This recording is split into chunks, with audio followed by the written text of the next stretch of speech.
தூய ஜோவான் எழுதிய நற்செய்தியிலிருந்து வாசகம். அதிகாரம் 16 திருவசனங்கள் 23 தொடக்கம் 28 நிறைவு பெற. அக்காலத்தில் இயேசு தம் சீடரை நோக்கி கூறியது: நீங்கள் என் பெயரால் தந்தையிடம் கேட்பதையெல்லாம் அவர் உங்களுக்கு தருவார் என உறுதியாக உங்களுக்கு சொல்கிறேன்.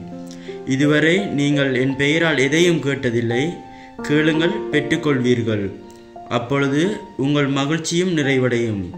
நான் உங்களிடம் உருவகமாகவே பேசியுள்ளேன். ஆனால் காலம் வருகிறது, அப்போது உருவங்கள் வாயிலாய் பேசாமல் தந்தையை பற்றி வெளிப்படையாய் எடுத்துரைப்பேன். அந்நாளில் நீங்கள் என் பெயரால் வேண்டுவீர்கள். அப்பொழுது உங்களுக்காக தந்தையிடம் கேட்கிறேன் என நான் சொல்ல மாட்டேன். ஏனெனில் தந்தையே உங்கள் மீது அன்பு கொண்டுள்ளார்.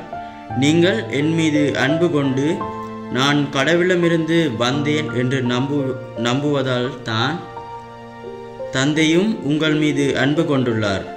நான் தந்தையிடமிருந்து உலகிற்கு வந்தேன். இப்போது உலகை விட்டு தந்தையிடம் செல்கிறேன். இது கிறிஸ்து வழங்கும் நற்செய்தி. கிறிஸ்துவே உமக்கு புகழ்.